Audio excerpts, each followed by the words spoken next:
This episode of the Polyhedron Collider Cast is sponsored by eToys World. Go to www.etoysworld.co.uk/discount/PHC10 for 10% off your first order.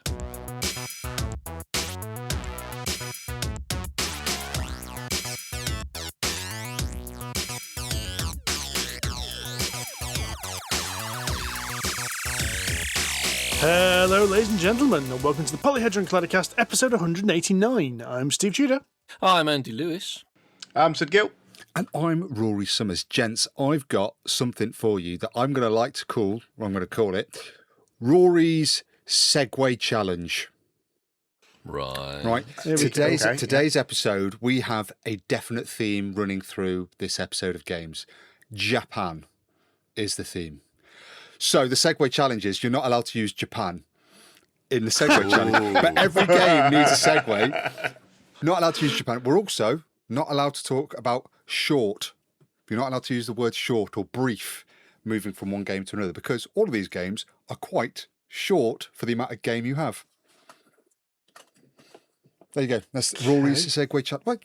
Is it not hot enough? How is your brain still able to process at that level of capacity? This idea I came up with this morning about 7 a.m. when it was still cool, and I've remembered it all day for this very moment. He's dedicated runtime to it. No, hang on. I dedicate runtime all day. He's cogitated on it. I'm disappointed you didn't write it down on your clipboard. Didn't need to. That was the only thing I needed to remember for this one episode. Or this entire day. This entire day, yeah. I was about to say that, yeah.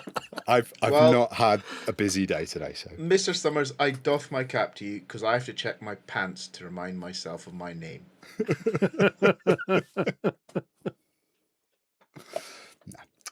So, are we up for the challenge then, boys? So, can we talk about a short Japanese game then? No, we're not. We're not going to talk about a short Japanese game. But that was a really good segue. Sid, you're not. I need to get a clicker for you. Hang on. Let's get Mallet's mallet. What about some brief East Asian entertainment? How's that sound?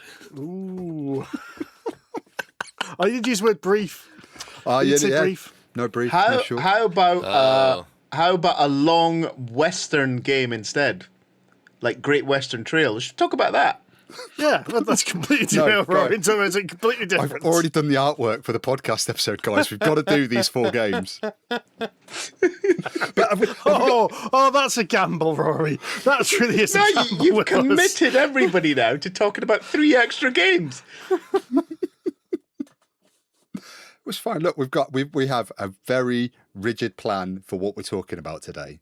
It's been we didn't until you've just imposed one upon everyone. That's very true, actually, yes. I mean, we are known for being quite, loose with our... obstinate, I thought you were going to say. Obstinate, also that, but, I'm being nice. And we've just been forced down this rigid path. I'm not sure I'm comfortable with this. All right, it's another HR issue here. I think I feel railroaded. I feel that I've been forced. Oh, God, go on then, Sid. You win the Segue Challenge for the first one then. I like that. It's clever. Now, that's about all I know about this game. So I'm gonna hand it over to you boys now. So we have been playing Nippon Zaibatsu. Hopefully I'm pronouncing that correctly, which is a remake of Nippon. And one of the reasons why we're talking about this today is not only did we get this game from our show sponsor, eToys World, and it arrived a few weeks ago, but it is currently on Kickstarter for another reprint and an expansion. So we thought it was a good time to delve into this game and have a proper look at it. So in Nippon Zaibatsu, you are a Japanese company in the turn of the century. 19th century, of course.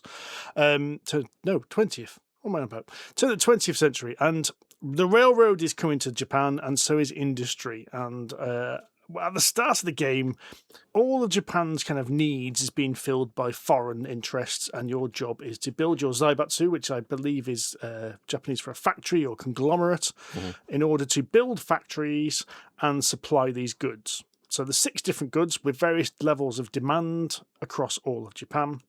And the game is, I don't say, really quite simple, honestly. You just have to build factories to fulfill these requirements. Yeah.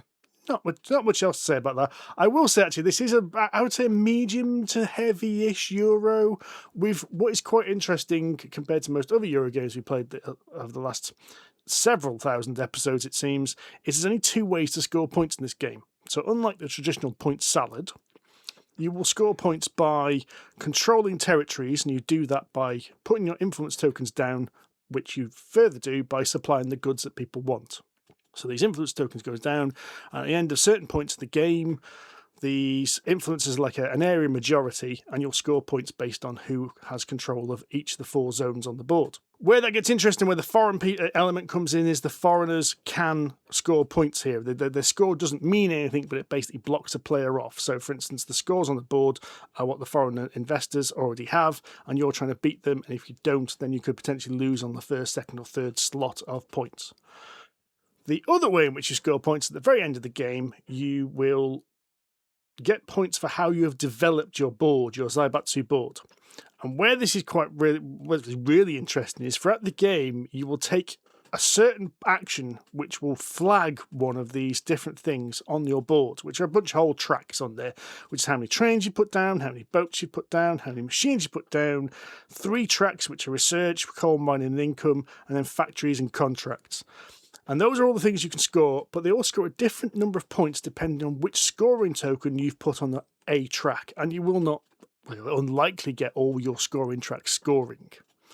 So there's a really cool element of getting these out and choosing what to do, and you'll put something down at the beginning of the game and realise you don't score much at it, and then later in the game you'll kick yourself for not choosing a completely different thing to score. It's really clever. It's elegant, yeah. Yeah, the other clever thing about this game is rather than being a worker placement, it is a worker retrieval. So when you take an action, you retrieve a worker and put it into your factory. You've taken them, they've done the job you want to do. And when they come in at the end of the round, when they go out at the end of the round, when you do like a round refresh, you will have to pay salaries for the amount of different coloured workers you've got. And you'll also potentially get a bonus based on which colours of workers you've got. So it's an really interesting decision because, especially at the beginning of the game, money is ridiculously tight. I wouldn't necessarily agree with that, Steve. I'd say money is tight throughout the entire game. Yes, true. So it is not uncommon to end your first kind of round and suddenly realise you have spent all your new income on the wages of the workers you've got in the last few turns. In fact, it could be argued it's actually loosest at the start of the game. Just made tight. You know, oodles of cash at the start of the game and sod all after the first round. There's some interesting factors in this. You've also got to build your factories, which you need research, which go to the research track to build different levels of factories. You've got to be very careful about which factories you pick, because not only do they give you a bonus when you build them, but you also need to keep an eye on what your opponents are doing, because you don't want everyone producing cotton, because of then gaining influence in cotton areas is going to be difficult. You want to try and diversify, but at the same time, you might want to decide to pick something that someone else is factoring in just to try and get ahead of them and kick them off the influence. Including all this, with some really interesting decisions, is an unbelievably short play time for the kind of game this is. I think a 2-player game took us about an hour and a quarter. Including the teach as well, that wasn't it? Yeah, and a 3-player game about an hour and a half. Yeah. Really, really brief. Packed an awful lot in. And we know this is a good game because of the quantity of swearing coming from Mr. Lewis during the play. As he would make a decision. Know what you mean? As he would make a decision, take his hand off the piece and then go, "Shit! I don't have enough money for my factory now. I don't have enough coal. Oh my God, no!" It is. It's the kind of Euro that I hate and love, but I love it because I hate it, because it is difficult. It's kind of, it loves us because it's we love it because it hates us kind of game. It's cruel because it loves us. It's incredibly clever. Every decision matters.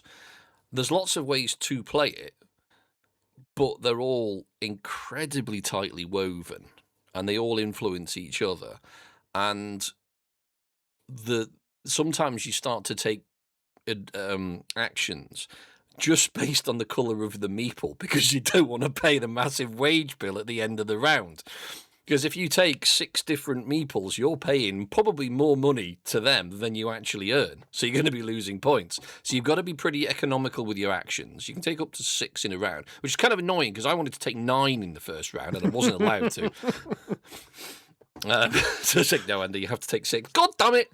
But it's incredibly good for that. So I found, and because of the colours of workers that you take influence which bonuses you get at the round, you can kind of double down on a couple of them if you can get away with taking those meeples, if they're available in the market. If they're not, you've got to do some very creative thinking. But it's incredibly well put together. I thought it also leads to a really interesting choice. If I want this action, but I'm going to wait for somebody else to take it because I need that colour. I need that colour meeple, that worker to come over. I'm waiting for somebody else to take it so that they take the action, emptying it and then refilling it from those spare ones. Because as soon as build the railroad, that's the last meeple out, it's going to be refilled with 2 reds and a blue. Then I want to wait for the red. So I'm waiting and waiting for Steve to take that last meeple to trigger the refresh so I can get the ones that I want. And then trying to manipulate the market so that wherever he goes, he's going to trigger those meeples coming in for me. Trying to do that, I failed, but I tried, and I saw. You thought further ahead than I did. I'm not going to lie. It was a classic strategy of Andy's to have taken an action and they're about to go take another action and realise his meeple thing was full, which meant he couldn't take any more actions. He's going, "Oh crap! I planned for one more action and I cannot do it." Typical Andy's Euro strategy. My actions are always one more than the game length. It's just. I really liked it. I thought it was very, very. I was terrible at it. Adam, when we played, Adam thrashed us. But the way the game goes together, and the way it flows, and the way you get the interactions between the players on the map, is very, very, very tight. It's not horribly aggressive. Because while someone can replace your token on the map to replace your influence there, you do get the token back. So you can put it down somewhere else. So you don't just lose it, which I think is quite useful. And there's a couple of times Steve and I actually kind of nobbled each other for that. But we turned, I was like, "Oh, thanks, Steve. I'm going to put that down somewhere else now." So that's all right. Well, that's the really clever thing because you only have one influence, 2 influence, 1 3. So actually, when you've got various different goods, actually, I just want my 1 lenses over there because that's going to bag me some points, but my 1 influence token's already locked in the board. I need somebody else to kick it off to unlock it so I can go there without having to generate even more resources and run my factory again to get more so I can actually use my 4 influence token because that's a lot of coal to do that, to run my factory, to get that, to put that 1 token out. It's also an interesting balance between the player count. So at high player count, your influence tokens are going to get kicked off, which means you'll get them back to you, which means you're going to lose influence, which means it's more difficult to score the area majority, but you've got more options. In the lower player count games, it's the opposite. You're unlikely to get your favour tokens removed from the board, but it means you've got more control over regions because things don't get removed. You've got a bit more of a static game. So it actually changes the style of the game slightly between lower and higher player counts. And interestingly, I do think it works at low player counts, this. It's a 2 to 4 player game, and I think it's going to work better at 4 because there's more interaction and more kicking people off and more fighting for the influence. Because the game itself really doesn't change anything on the board. But it does work at 2, and it works perfectly fine at 2. That's good. Really enjoy. I've only played it at the 2 player count, and I really enjoyed this game. And it was, as to go with what Steve was saying there about how good it is based on Andy swearing. It's a 60 odd minute game, and I was stood up for most of that. And I could use the excuse that I needed to be able to see the board, so I needed to stand up to be able to get but no, I just needed to think about this. It encouraged really deep thinking and trying to plan 1, 2, 3 turns ahead. Lovely game. Yeah, and extremely well produced. Yes, even for the what I'm going to call it's the Emperor's edition, I think, isn't it? Which is the base game with it. A couple of extra nicer bits, but it's not like super turbo Kickstarter. Yes, this was the basic version. I'm not sure if it's quite the retail version, but was definitely the standard version of the game. Yeah, and it, beautiful inserts as well, little trays for your pieces because you got different resources for goods and silk and coal and iron, and they all fitted in rather nicely. So there's a more deluxe trays. version of this game. Just looking at the Kickstarter page at the moment, there's a couple of bits you can chuck in, like metal coins and things like that. I mean, it's not massively more, but you can get a couple of extra. You can replace some of the base code tokens with versions and stuff. So it's not super turbo, but it's, and it's like £7 for the wooden tokens and stuff. So it's not a huge amount of money. I think this is a fantastic. The production quality of this game is brilliant. I would struggle to think of how to improve it. But it's just just the tokens, really. So, Mr. Gill, were you trying to ask a question just a moment ago, mate? Have we passed it? No, you haven't passed it. My question was simply this. Listening to you guys talk about a game that is like a Eurogame like this has made me think, is it a game which kicks you in the nuts if you make one mistake? Or is it one of these ones where you can kind of evolve your strategy as you go? No, I don't think it is, because I don't like games like that. Like White Castle, I didn't get on with it because it was too restrictive. But this is tight enough that it makes you think, but if you make one small mistake, it's not game over. So it kind of so it kind of you can mess up a little bit, and then you're able to pull yourself back into the game without being punished. It's not another Sand type games where it feels like Rory's bullying you. Or a Windmill Valley where you make a mistake and you might as well walk now. No, I think with this, if your mistake is going to be that you did something inefficiently, that after a moment's thought you've gone, I could have done this better and got more out of it if I'd have done X and then Y, as opposed to just jumping straight to Y. Okay, so it is quite forgiving in that way, that you've still got what you've still got a result. You just could have got a slightly better result if you'd thought about it better, which I think is quite a good way of doing it. That's quite nice, yeah. That's fair, yeah. And sometimes it matters which order you do things in. Again, it's kind of like Rory's point, but if you did one thing and you got that thing, if you'd have done something else in a different order, you might have got a bit more money, or you could have got the money and then built the factory, Andy, rather than just built the bloody factory and then realise you've got no fucking resources to run it, for example. So chaining actions together is definitely beneficial. I mean, but it's a Euro, so it would be. It should be. But it's not like the Euro game where you do the thing to do the thing, if that makes sense. No. You don't like do an action which then unlocks a free action there. It's always only ever one action at a time. So it's not like suddenly somebody does 200 things and you're like, well, I'm just going to buy this one thing and that's my turnover. It is like one thing, which means it always is efficiency. That's where your mistakes lie. Yeah. Yeah, it's very much not a Turkey or a Lacerda. It's just a one action, but you've got to make the most of that one action. Yeah, and that speaks to the game's I want to say short runtime. It almost seems a little bit disrespectful to say it's short. I mean, it's quick, it's brief, but it's not. None of those things are in a bad way. It's just very slick. You are doing one action, and you've probably got a very good idea of what your action is going to be before it's your turn. I do my one turn, and all of a sudden, it's back to you, Andy. You take your one turn, Steve. Back to me. The turns come around really quick, and you've generally got a plan. I need X to do Y to do Z, and that's what I've got to do. It's really, really good, and I was amazed at how quick this game flew by. Like it didn't. That's it. It didn't feel quick whilst I was playing it, but then it finishes, and you're like, "You're joking? We were only playing that for an hour and 15 minutes. That's all." Like at Steve's, well, it's got to be time for lunch now. It's like, well, you've only just got here, Rory. Looking at the Kickstarter for the reprints and expansions, and the expansions look fascinating. It seems to have gone for a very much a Shackleton base kind of feel, where all the expansions are modular, and you pick like 2 expansions per game when they add like different business modules to the game for extra things for you to do. Intrigued how they're going to go. But anyway, if you are interested in that is on Kickstarter at the moment. I don't know what the prices are like, actually, but it's well worth a look. Currently at eToys World, it's £75 for the base game. Yeah. For the base game and expansion on Kickstarter, it's $125, about £94, which is the base game, the major expansion, a couple of extra mini expansions, and some metal coins. That's actually pretty good. Obviously, you're going to have to pay VAT and shipping on that, but I think for what you're getting, that's not bad. No. Definitely check this one out. I was about to say then. Right. And speaking of a Japanese game. That was the challenge. I stopped myself. So I'm going to go a different route.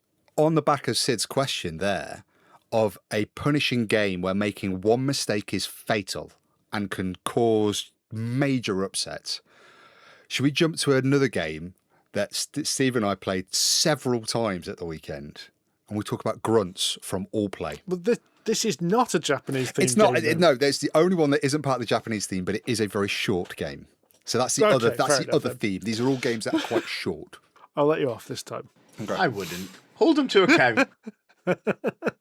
Gruntz, a little bit of a darling of UK Games Expo. Really simple, quick 2-player game in which you're playing two armies. Let's call it World War II, but it could easily be World War One. It's quite actually no, it is more World War One, isn't it? Really, because you're effectively fighting over trenches, more or less. Anyway, that's overly complicating this game. This game is really a themed version of chess, might be the best way to describe this.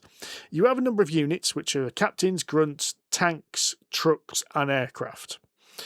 And on your turn is simple. You can either move 2 units and recruit 1 unit, or move 1 unit and recruit 2 units. There you go. There's all the rules, guys. Go play.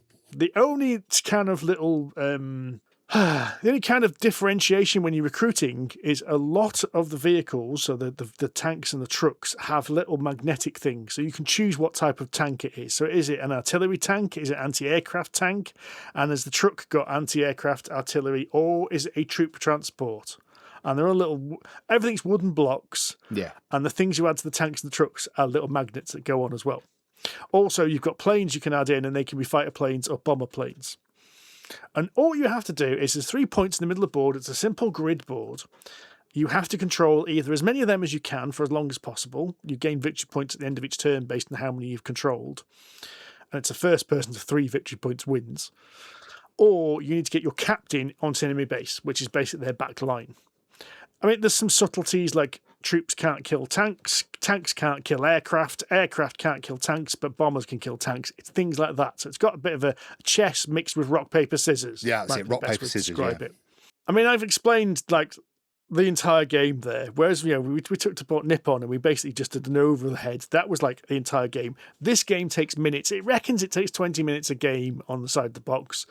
The first 2 games me and Rory played were less than a minute each because we both made exactly the same mistake and the other person just walked straight into the base. So the game was over after a couple of rounds. Yeah. It is unbelievably quick, and you have to play with someone who's at the same skill level as you. And Steve and I worked out. Yeah. Which me and Rory are, thankfully. So the first couple of games we played were just over quick because we made silly mistakes. Then after that, I was like, right, I'm going to really think about this. Head down, beard scratching. Oh, I'm going to go there. I'm going to go there. I'm going to bugger. Rory's just bombed everything. Damn it. I didn't see the bomber. He's taken out my units. And even to the point where I said chess, because at one point I even said to Rory, should I announce check at this point? Because I can win next round. This game caused so many emotions. At one point, I was so angry with this game. I'm just getting really, really frustrated because I felt like Steve was just winning and he was just trouncing me. And there was nothing I could do. And I felt so stuck. What can I do? And I just feel so limited. And it's really annoying. And then all of a sudden, I just said, oh, if I just do this, I win. Because Steve had just made a stupid mistake. But it's like, you've got to see that he's made, and that's it. Steve hadn't realised, and that's the beauty of this game is you can flip flop it. One error, you can lose the game, but only if your opponent spots it, and your opponent has got to be paying attention to that and not just their plan. They've got to be really paying attention to what you're doing. I'm trying to do X, and Steve has left that open. If I can monopolise on that, if I can go take it now, that's it. It's game over for him. Really annoying game, but we had so much fun playing it. Ultimately, We did at the end actually, of it, yeah. I would also say we got given the expansion So we did pick this up as a review copy from Expo, and we got given the expansion, which has got supply lines, which allows you to do some absolutely crazy stuff. So the game as a whole runs very, very simply. Most troops go on the back line unless you're deploying troops from a back of a truck, which they can go with in the middle of the board. Bombers bomb, aircraft shoot, all those kind of very simple things. But the supply lines give you like 2 powers, or 2 or 3 powers, depending on whether you're first player or second player, which involve things like if a bomber flies over the board, it can deploy troops via parachutes all over the board. Oh, cool. Or you can do an advance. No, it wasn't cool at all. Steve did. I mean, and I say chess-like. Imagine if suddenly someone just went, right, okay, this bishop's going to move right the way across the board and put 5 pawns that are taken off reserve across the board, kind of thing. Another one was allowed all your grunts, all your basic troops to advance 1 space, which was just insane. Yeah. And combat is like certain things can kill something. It's just a case of moving over, so just like chess. But we played 7 games in the space of like an hour and 15 minutes, I think. I think it was less than that, wasn't it? I reckon it was less than that. I reckon I think our longest game was maybe 10 minutes. And I think during that 10 minutes, that's where I had my little moan about how annoyed I was by this game. And were you annoyed in a good way? Or were you annoyed in a, this is winding me up sort of way? I was wound up by it, but I think I was wound up by my own ineptitude. So you're wound up in a way. You're wound up in a way that you wanted to go back and play some more. Yeah, because like, although I was in that moment, I was really frustrated. I could see when that game finished, and because the games are so quick, it's that moment's passed, and then you look back and you go, I should have done this. That's where I went wrong, or that's where I took advantage. I took advantage of Steve and I got the win. Because it's so brief, you just go, I've learnt that now. I won't make that mistake again. That's why this game Steve and I played got progressively longer, because we learnt those lessons. I think it's a little bit, really weird analogy here. It's a little bit like playing Connect 4, right? You know when you're playing Connect 4 and you go, well, I've got my 3 there and I'm going to need 1 more and I win the game, but I've not paid attention to the fact that you've got 3 over there and you just take your turn and go, I win. Ah, up yours, Rory. It was like that, is that I'm so focused on what I'm doing, I'm not paying attention to how you're about to win, and then I feel utterly annoyed because it's my own stupidity that's allowed it. That's it. I've allowed you to win, rather than you having beat me. Does that make sense? And that's why I got annoyed by this game. That's also why I loved it, because I felt really smug whenever I just cheated Steve out of the win. Yeah, that is satisfying when that happens. He's got his bombers coming over and he's got blokes jumping out the back of the truck, and I'm just like, if I just do this, I win though, Steve. And he's like, oh, you, Rory. It felt really good to do it to somebody else, but it felt horrible when it happened to me. But then the moment passes because only 2 minutes have gone since the game started. You just go, right, let's do it again. Come on. Best of 7, best of 9. You need a game like that sometimes. Yeah. Yeah. Do. Yeah. It kind of reminds, I mean, the playability of the return to playing it feels a bit like Sky Team in that way, because it's so quick. And you keep wanting to play a bit more out. You want to go, oh, no, just one more game, Rory. One more. Yeah, that's definitely what it was. Just one more game. It's also it's really beautifully presented. It's all wooden tokens, but this cartoony Gruntz thing. And as I said, the magnets work brilliantly. I mean, the fact that you can take a tank or a truck and take like 3 different variations of truck. Yeah, am I going to put an anti-artillery gun? Am I going to put a machine gun? Or am I going to put a crew transport? But there is one complaint against the components. Now, this comes in a little tiny box. That I mean, like it's like 10 centimeters by a 10 centimeter box. So it's all crammed in there. So you can't fit a board in there. So instead, there's a piece of cloth, which is your board. So it's a cloth board. Which is fine, because we've seen that before. Great Western Trail El Paso cloth board. Off the top of my head. But it's a very thin piece of cloth. Mm-hmm. So after about 5 seconds of trying to play, before we even played the first game, I had to go in the other room, get the iron out and the ironing board out and iron the damn thing, because the creases were right on the bloody grid. So all the all the little workers kept toppling over, and it was frustrating us. So what you're saying is the box needs to be big enough to roll it up into. Yes. Yeah. Or it just needs to be a cardboard board. But it's like, or just be sure you've got the iron on standby before you play. which does limit it. This isn't the game you could take to the pub and play, because I can't take the Don't iron. think? No, because I can't take my iron to the board. Take the iron. All right, okay, yeah. I can't take the iron to the board. I can't take the iron to the pub because Also, that cloth mat is going to absorb a lot of beer off It sticky will, beer yeah. tables. So so you can wash it easily. you can wash True. it easily, yeah. Unlike Game of Thrones. Like Game of Thrones. That doesn't Don't know what wash you mean, very Steve. easily. See, No, for that, but- you just need to get a spare board. It's fine. I really enjoyed Gruntz by the end of it. It was quick, it was engaging, it was gripping. I had the full gamut of emotions. I was frustrated, I was annoyed, but like I said, it almost felt like the game highlighted my own stupidity, which I was annoyed about in myself.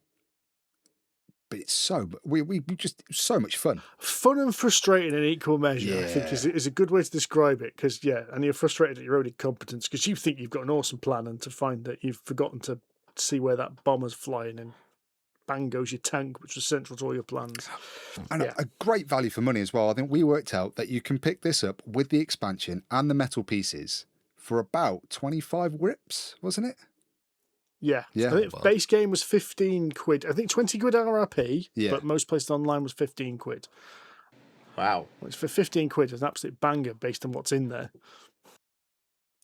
Absolutely worth it. If you like your 2-player games and you want something that's going to break up and give you a really quick, intense experience, check out Gruntz. Shall we return to Kickstarter then? Yeah, nicely done, That's Tudor. sorry, you reckon that was a good one? I thought it was pants, but there we go. With I thought it was a game pants which- too. It was a bit shit. I'm still waiting for somebody to come up against better than Railroaded. You got some stepping up to do here, boys. But you got the do easy one. You got the segue from the intro into games. We've got to jump from game to game now. Alternatively, I was clever to get the first round in. You get that first easy round in, then you can sit on your fat arse for 4 more beers. Well, we have been very lucky to have been sent an early prototype of Ringyo from Pavison Games. And Rory and I have been managed players, and I believe Andy you played a demo of this at Expo. I did. You are trying to cultivate the side of a hill. I mean, that gives you... I mean, that's probably doing the game a disservice because it makes it sound really boring, but it's not. The idea is that you are trying to build either rice paddies, soldiers, farms, or... No, just buildings. They're just buildings, yes, and you can build military establishments as well, but generally stuff, but also in a environmentally conscious manner, because if you completely strip the hillside of trees, like in real life, when the rain comes, and it will, the entire hillside just gets washed away, which is bad. Because all of your hard work literally gets washed away. So the game is incredibly tight. It's probably most reminiscent of Dice Hospital, if you want a vague comparison, in the sense that you are doing things on hexes at the same time as everybody else. That's pretty much where the similarity ends, though. The mechanics of the game are very similar. I'm going to kick in there slightly. I also agree with you that it has that same thing of Dice Hospital where you do go to take an action and go, oh shit, no, I don't want to do that. Yeah. Because I want to do this. And to do this, I need to do that first. Right, rewind what I've just done and then start again. Take the nurse out of the hospital. The treat. Wait, no, that's not right. Yes, so you are. It is basically baking your brain in that sense. It's slightly more complicated than Dice Hospital because you've got competitive objectives to achieve at the end of the round, which we'll get to in a minute. But broadly speaking, on your turn, you are going to stick a worker on the intersection of some hexes, usually 3. But the power of your worker indicates the number of things you can do on those hexes. So if you've got a level 3 worker, which are quite hard to come by, you can do 3 things. Like you can build a tree, you can grow a tree, or you can build a farm, or you can turn a rice paddy over, or produce rice, or whatever it is. If you've got a lower level worker, you can do fewer things. So trying to get more workers is obviously really key, but being very clever about what you do with your workers is even more important. Because if you allow too much water to build up on your hillside, you end up with literally a torrent of water flowing further down the hill, which will affect stuff further down the bottom, so you could lose even more when it rains. So if there's water already on the hill, you get a kind of a knock-on effect, almost like Pandemic, where if you get a pop on one city, it will affect all of the stuff around it. That's a good analogy, actually. That's exactly how it feels when your entire board gets flooded. Yes, it's horrible. It is horrible. Did that happen to you, Rory? It did. It might have happened to 3 of us. Yeah. I didn't get an entire board flooding, but I did lose a few buildings in one of the rounds. So it really makes you think, oh, crap, because you get an indication of the weather, but like any good forecast, it's never 100% precise. So you get a kind of a percentage of the likelihood of which colour of hex. And there's 3, is it? Green, blue, and orange, or whatever it is. Is it 4? Is it 4? Okay, well, my dog eyes can't differentiate between one. But anyway, there's some colours of hexes, and each round you'll get, I think it's 3 sets of rain, but you'll get an indication of the likelihood, but not the guarantee, that the particular colour of hex is going to get rain. And it's every colour of hex gets rain. So you can kind of plan where to grow trees to get rid of water and all that kind of thing, or maybe protect yourself. But again, dumb luck. Statistics will probably screw you over at least once. You thought, there's a 50% chance it's going to hit the orange hexes. Right, they'll be fine. I'll build on the greens and the stuff like that. So it'll be all right. And then, of course, the orange one comes out and completely rinses your entire, all of the buildings off the hillside. The reason you want to do all of this is so you can achieve objectives, which everyone will bid on, I think, if I remember rightly, at the end of the round. So if you get first dibs. You can go for one of these communal, and they grow every round. You get more out every round. They're a communal objective. So I can say, well, I'm going to pay 9 rice for this particular objective, because I know Rory's after me in turn order and he's got a shitload of rice, so he'll want that, so I'm going to dib it first so he can't get it, and it'd be worth more points to me. Then you'll go round and go, well, actually, Andy, I've got 5 soldiers and you've only got 4, so I'm going to go for that one. And you'll get this kind of tete-a-tete across the board, and you have to change tack almost on the fly depending on what the other players are doing as well. So it's very clever. There's a lot going on in this, and it is a small footprint game. It's probably about the same size as Dice Hospital, if anyone's played that. So it's about, 30 centimetres by 20 centimetres your play space. You've got that small kind of, your grid board is almost like a pyramid, isn't it, of hexes, which is your forest. And then that's it. That's all. And then you've got your actual board. It, but yeah. And then you've got your board where you're going to be tracking your rice, and then your buildings, which is going to score you points as well. And then you've got your knowledge board. Yeah, you've actually got. Yeah, there's not a lot going on here. No, but there's a lot going on in not a lot going on.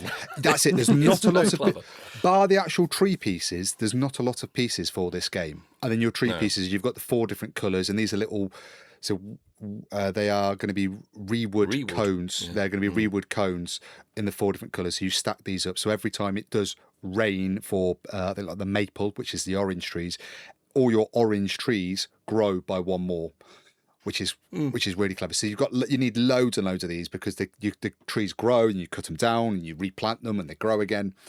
And you can use the different sizes of trees to build different things. And you can chop trees into bits, but you can't reconnect them together. So you can't just pay 5 orange wood. You have to pay a tree's worth of 5 orange wood. You can't just gather sort of 5 singles, which is dead easy to do. You've got to grow a tree maximum. You can glue them together, but it costs you rice to do it. Yeah, but it costs you rice to do it. Yeah. Okay, but that's we're niggling about little rules here. You can, but it was very expensive to do so, if I remember rightly. Yeah, you don't want to do it. So you can go up a track with the buildings to get you more points, and there's you can choose which way you go up this track. So it's not unlike Lost Ruins of Arnak, actually, in the sense you can choose kind of a path up a track depending on which buildings you build, which ones you choose to build. So there's a little bit of flexibility in what you can grow in order to fuel that. So that's another thing to consider. And then you've also got the research track, which is basically you send your worker to go look at a tree. Yes. And you get bonuses for it. And then that's another track, which is like a multi-path route. And the amount of times you get halfway up and realise you've chopped down all the trees you need to research. Yeah. It's like, Steve, go into the field and look at the acorn tree, Steve. You've just chopped it down, Andy. Shit. It's currently a very nice barracks over there. Yeah. I thought this game was superb. I thought this game packed so much game into that short playtime and small workspace. Yeah. You know, there are games we have played which are bigger and longer, which have a billion different actions, which are nowhere near as interesting as this managed to do in, 45 minutes? Yeah. Something like that, yeah. We Full game of it. blasted through it in 45, yeah, because if you're doing everything simultaneously, aren't you? Exactly. It's really, really good. I mean, you play one round of it and everyone gets used to it, and we did, and then everyone gets the thing. I mean, I did my first round in about 30 seconds. I was waiting about 10 minutes for everyone else to piss about and do theirs. But I was like, come on. But during that time, I realised the game is only 5 rounds long. And I thought, this is dead easy. We're going to blast through this in 10 minutes. And then I realised, shit, that means I've only got 10 actions, or thereabouts. Crap, that's hard. So you've got to be efficient. Again, not punishingly inefficient. So it's not like White Castle where if you make a mistake, you're dead. Because you can't help but not do everything as well. It's that sort of good Euro where you want to do all the things, but you can't do all the things. You've got to do most of the things that you need to do. Yeah. And pray to God that you don't get washed away. So the little objective tiles you have, what the Shogun is demanding. There's 12 tiles, which is basically 4 different types and 3 levels of each type. So he even wants wood for buildings, rice, soldiers, or knowledge. What was the fourth one? Knowledge, or knowledge points. And there's like a medium. There's a small, medium, and large one of each of them, but 2 of them don't get used. Yeah. So 2 of the 12 do not get used in the game. So they can be there with like loads of rice going, but the big rice one hasn't come out yet. The big rice one hasn't come out yet. It didn't come out. I've got too much rice. Yes. Well, at least you can spend it, so you've not wasted your time completely, which is quite nice, actually. I will also say that because of that, you can pivot, which is something I think Adam was doing in one of our games. Our friend Adam, he'd flooded his board too much, and the rice objectives hadn't come out yet. So he just basically went, right, well, I am the rice paddy factory.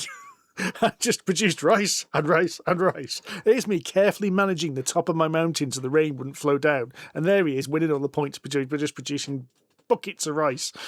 And the great thing about that is that rice is what you need to pay for extra workers. So you can hire a farmer, which only has 1 action, but for 2 rice.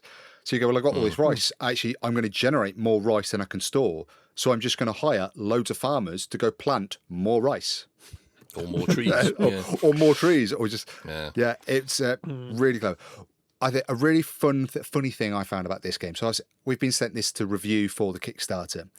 And I've then sent our quotes to Paverson to go use on the campaign page. So if you go to the campaign page, you will see the quote, Polyhedron Collider logo, and a quote from us. Now, I sent them 2 quotes.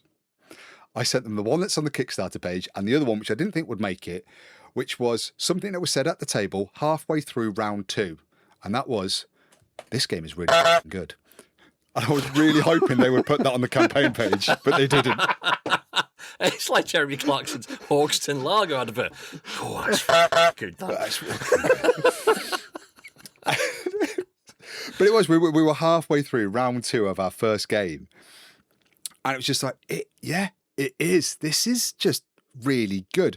I think I was expecting this game to be heavier, but I was so satisfied with the gameplay. So satisfied with this game. I was expecting it to be a big hefty lump as well, and it really, really wasn't.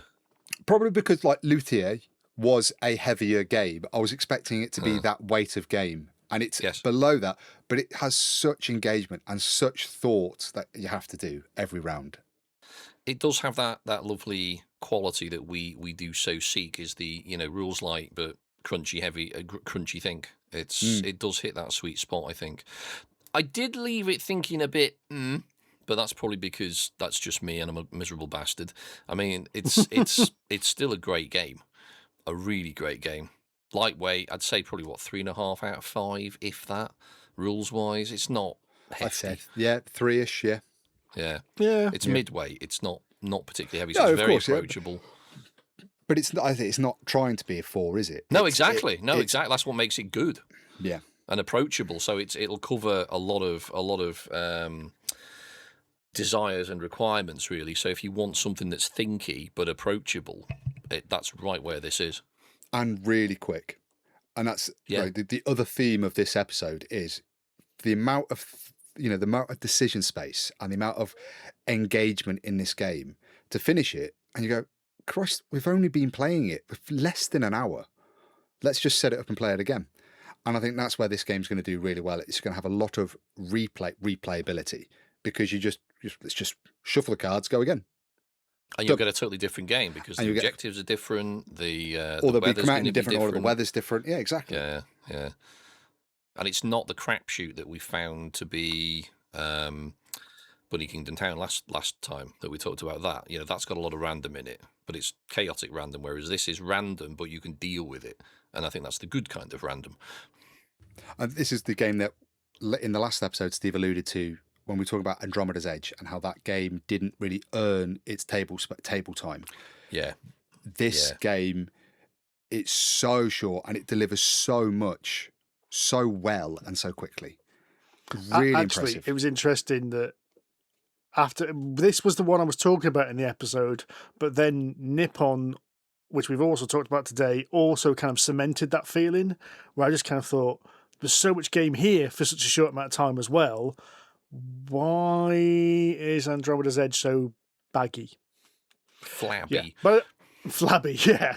So, but let's not dwell on that one. Ringyo is on Kickstarter right now.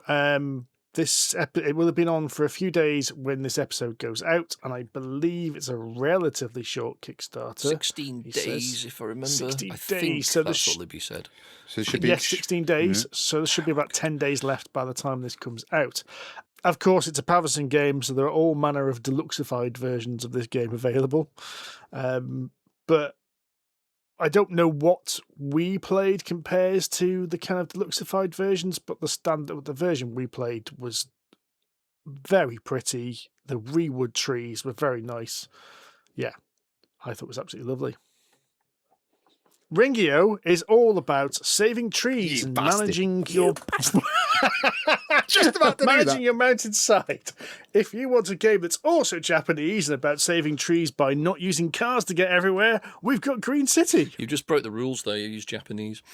Yeah. Sorry to piss on your chips there, Mr. Tudor. he is the boss, though. He kind of just overrules us, doesn't he? No, we've still got to hold him to account. He's a bit like a bus coming at you. Not large and red. You know, you get three all at once.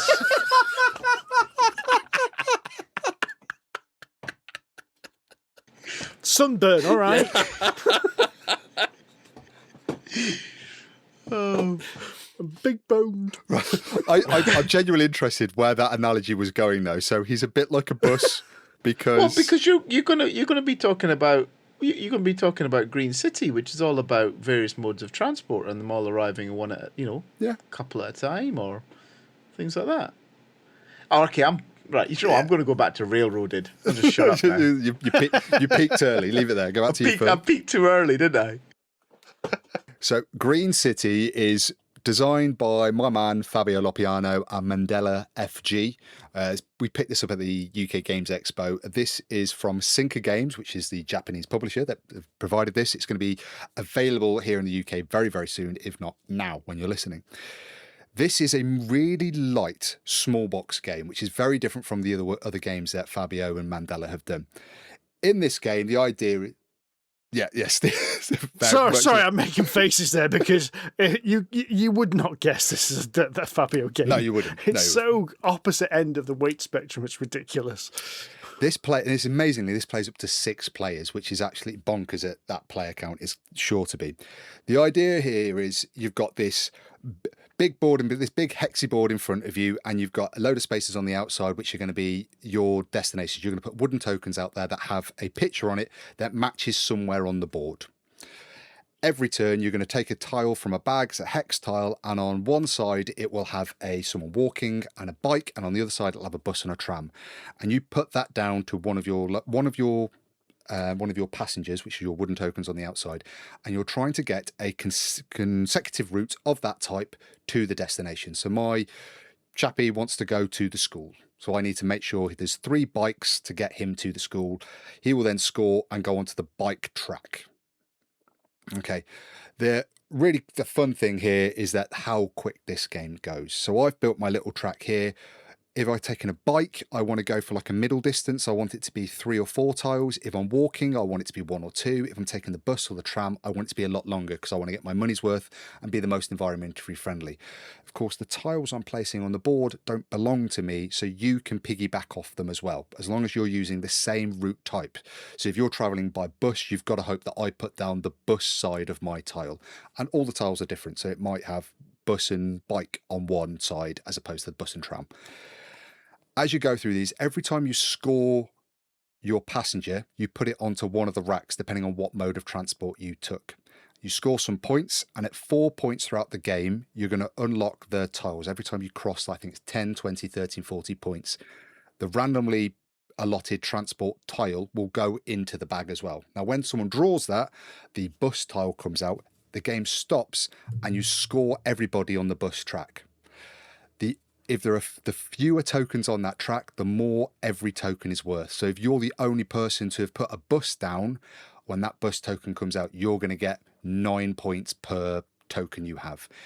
If walking comes out and it comes out really late in the game and it's already full, every token's only going to be worth 2 points. Once the bag is empty and everybody's played every tile and that bag changes, the amount of tiles changes per player count, that's the end of the game. And then everything that's left on all the passengers that haven't managed to make it to their destinations have to take a car. They go down onto the car track, and that scale is the opposite way. So the more tiles there are, the more cars that travel, the higher the penalty. So if then you've got 5 tiles down there, every tile is going to get is worth 6 points. You top the scores up. This game, really quick, really elegant. And I find this to be an awful lot of good fun. It starts out as a really simple route building game, but very quickly becomes more complicated as more and more tiles go down and you've got more players and you're trying to piggyback and get particular routes. I want to take my bus through the bus depot so I can get this. I want to walk so I can walk through the park so I can get that. You've put this tile down. How can I use what you've built already? And of course, there is the other thing that I can put a tile down and that could actually trigger your thing to score as well. So me putting this one tram tile down, I score, but so do you. And you're scoring in my turn. Really frustrating when that happens. Really frustrating. I've played this game several times now at 3 and 4 players, and it is brilliant at 4. I really want to play it at 6 because it's just going to be absolute bedlam of trying to keep track of everything. Is that the maximum player count? Maximum player count is 6, yeah. Yeah, which is great. So this is a very light game. It's a very simple tile placement game in reality. Tile placement, route building. It's the kind of level of something like Carcassonne or something like that. So you could play this with anyone. I'm reminded of playing Carcassonne with my friend's kids a few months back because they'd never played it before, which was really cool, introducing them to that. But this is that kind of level. Yeah. It's got that very much a family level game where anyone can play it. Of course, if you're going to play it with adults, there's going to be a little bit more dickery involved, where you try and, make sure that Rory's bike can't get out of the park because you're surrounded with buses. But that's really difficult to do because every tile has got 2 modes of transport on. So there's always usually a route you can take. But yeah, really clever, really simple. I only played it 2 players, which I thought was a bit flat at 2 players, but that was just enough for me to say, yes, I've played this and mention it on the podcast. But it needs 3 or 4 players, obviously, for this to work well. But absolutely delightful. Welcome addition to my Fabio Lopiano collection of board games. It's so very different, though, isn't it? It's so different to the other things he's done, but it's a welcome break. It's a welcome change. Quickly play. It's a great game. And it's about 20 quid as well. So again, another cheap, that's good, quick game, really good experience. You'll play it, you go, that's it, done. And you can just as quickly set up and replay again because like the setup time, the teardown time, really, really quick. That's Green City from UK Games. Should we dip into the mailbag for a few minutes, gents? Sure. Don't forget, if you want to send us some questions, the most common way to send it at the moment is via our Discord server, which there is a link in the show notes. But you can also send them on Board Game Geek Guild 2726 via email, via any kind of social media, carrier pigeon even. Find us in the street and smack it into us. There's lots of ways. It's been done before. Well, we'll start with... That's actually, yeah. We'll start with a question from Adrian Porter. And he said, he suggests this is the next philosophical debate. At what point does a game earn its shelf space? What's the longest time a game should be allowed to sit unplayed before it realises it's on borrowed time? And what's the best lie you tell yourself to justify keeping a game that's not been played in frickin' years? That's a good question. I mean, I have an example. Merchants and Marauders, apparently quite a good game. Apparently. I've had it for probably about 8 years, maybe more. Still not played it. But the only reason I haven't shifted it, because I have shifted quite a few games over the years, is because it was bought for me by a Laura, and I can't bring myself to get rid of it. There's a lot to unpick in that I don't think we should do on a public forum. And it's no slight against the game nor a Laura. It's just I've not got round to it. Well, if it's a consolation, Andy, I bought my copy of that at a UK Games Expo, which was pre it moving to the NEC. So that's yeah, I 10, don't know. 12 years ago? Probably 10 years ago. I never played it and I sold it without playing it. Because it actually, that was one of the few games which I've finally got round to and said, I'm not going to play this, let's get rid of it. Which is weird because there's 1,000 other games on my floors, shelves, under the bed, which I still haven't played as well. I think the biggest lie I've told myself to justify keeping a game is I backed the Kickstarter for the first edition of Machina Arcana. I believe that's what it's called. And I think I tried to play it once and didn't succeed. And the lie I tell myself it was the first Kickstarter I backed. So it's got a bit of sentimentality to it. Of course. Yeah. Another good lie that I think you tell yourself, Steve. I'm thinking of games like Underwater Cities, and I think the lie you tell yourself is why you haven't just sold that game on is that I think Rory will really like this. It's true, but that doesn't really justify keeping it, does it? The biggest lies are all the campaign games I own. Amanda is starting to rumble me on these because Lands of Evershade turned up the other week. And of course, this huge box arrived and she goes, is that another campaign game? No. And I went, maybe. And I lied to myself of, at some point, we'll get through all this backlog of reviews and we'll play some campaign games. Well, I can give you hope, Steve. I bought Gloomhaven many, many years ago, and I'm currently going through it in real life with humans. So there is hope. It is possible to do this thing. Because then I've got Jaws of the Lion, Forgotten Circles, Frosthaven, and all the other campaign games I've got. But the point is, if it sits there long enough, eventually you will play it. So hold out hope. Keep everything. So, how's it get on the shelf? Yeah, I was about to ask the question. There's a whole load of answers coming Otherwise, out it sits on the floor, and I don't want that. It's in the way. Well, it's got to earn its slot. No, it doesn't. It goes on the shelf. That's where they live. Because otherwise, the house becomes a midden. So I keep Roots. So I've got Roots and all the expansions. Yeah.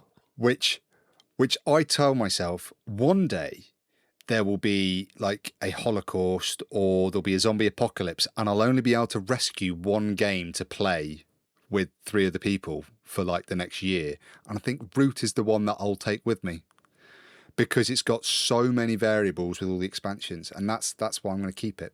Just that's the one game to rescue. Because, yeah, it'll be different every time I play it. Somebody remind me, if we're in a zombie apocalypse, I'm not buddying up with him. What, do you not want to play Root? It's not about playing Root, mate. People are getting their faces chewed off by half-dead zombies, right. And you're going, hang on, I'm just in the woodland here. And No. Look, look. I think we're all intelligent enough to know that if there's a zombie apocalypse, the thing to do is you go down to the pub and you hunker down and wait for it all to blow over. Blow over, exactly. Right? Winchester. Yeah. And you've got to take some board games because you need something you can do that has no electricity. So you take some candles and you take some board games and you play them quietly. So that's going to be a problem for us because we're quite sweary and shouty. There's nothing quiet about play playing games Root. quietly, Rory. So that's it, Root. Yeah, but that wasn't the question. Nobody asked in a zombie apocalypse what game were you grabbing on the way out the door. That's the lie I tell myself, Sid. 'Cause I don't actually think there's going to be a zombie apocalypse.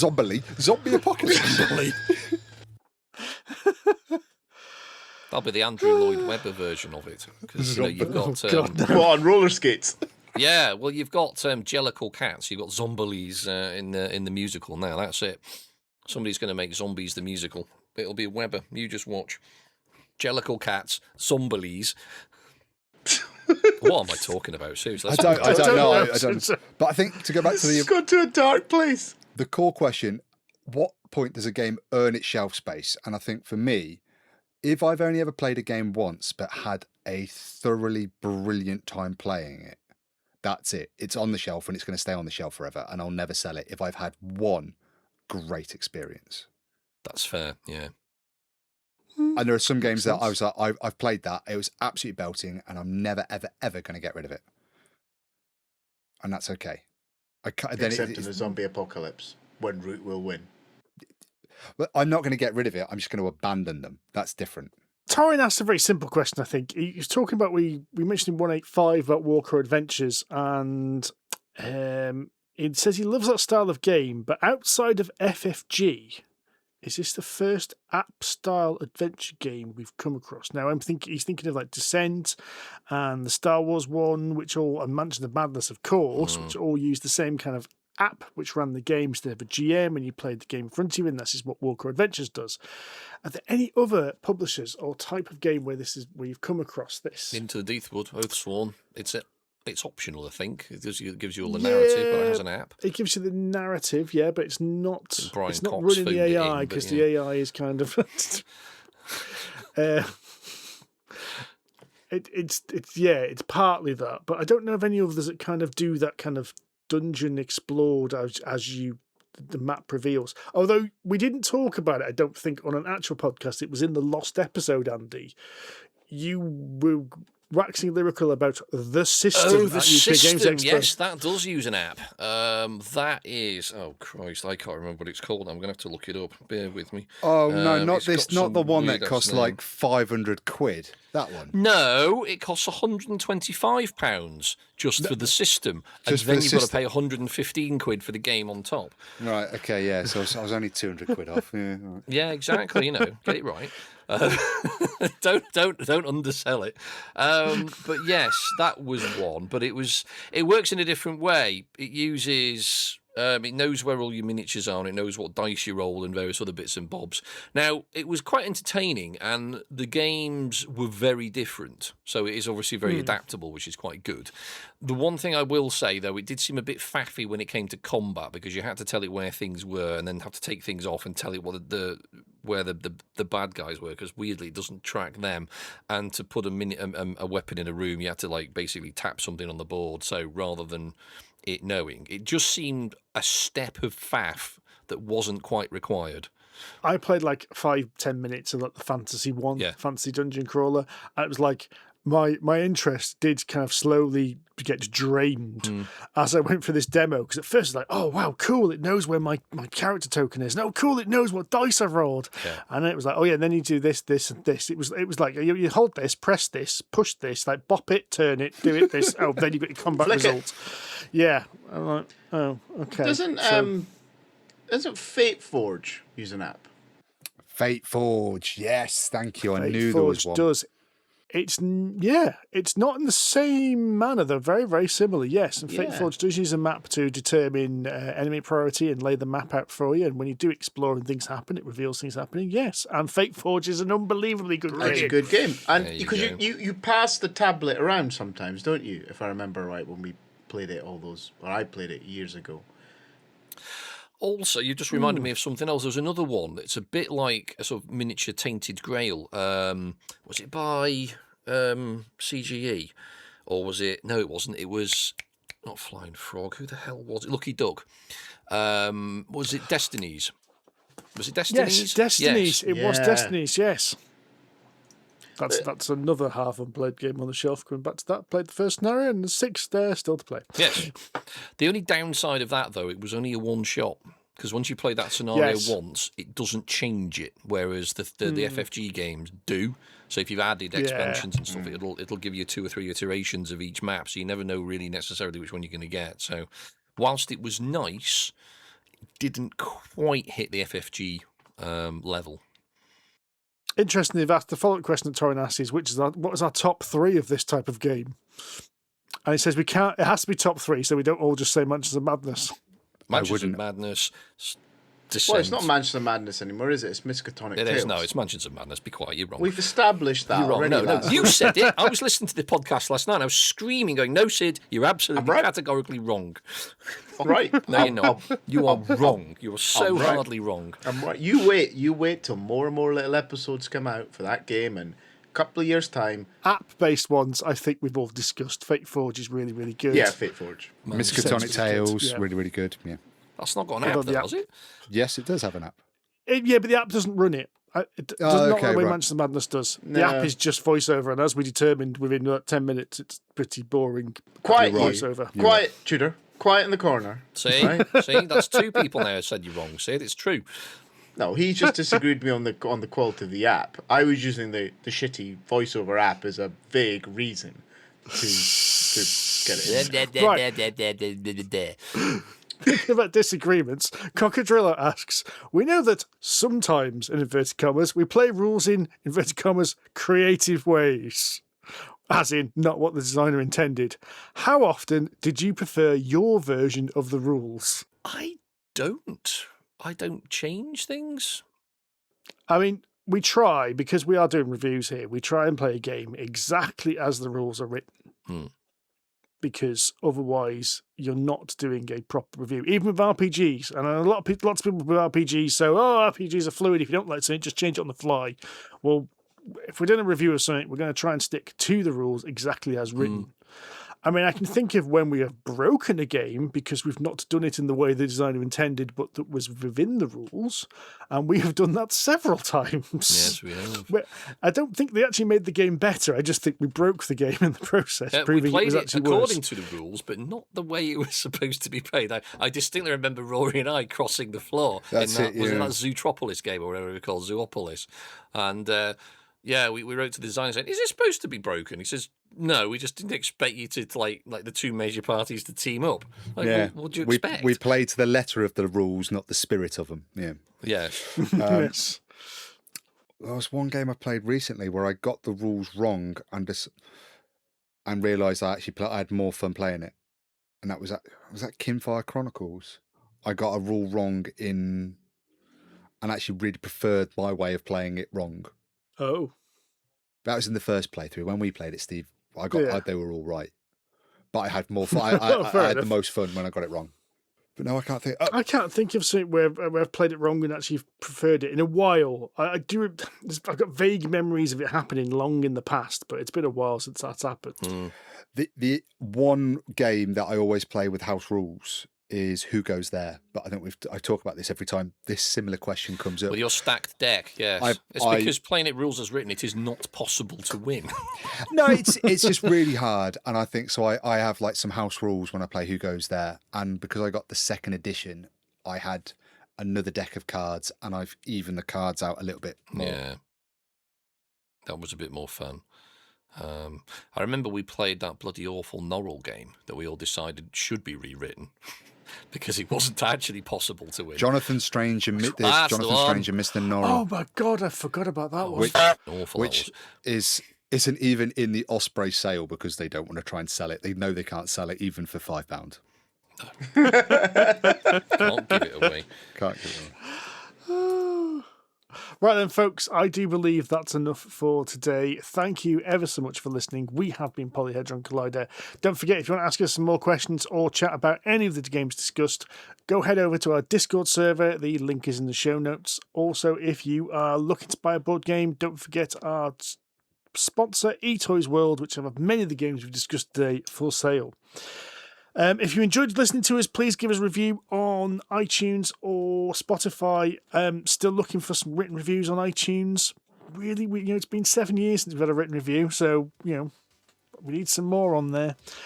But until next time, happy gaming. Ta-ra. Cheerio. Take it easy.